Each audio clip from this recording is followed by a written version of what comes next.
Hey everyone, welcome back. Today I'll show you how to add a voiceover to a Facebook Reel, step by step.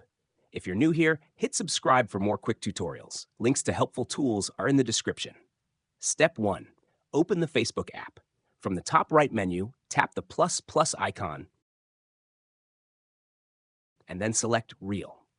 Step 2. Record a new clip or tap Gallery to pick a video from your phone.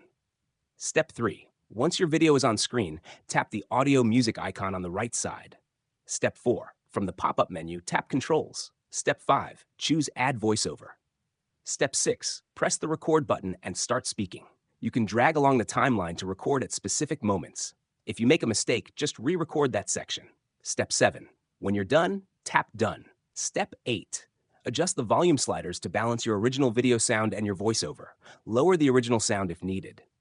Step 9.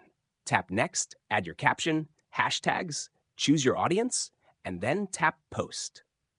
Quick tips: record in a quiet room for clear audio.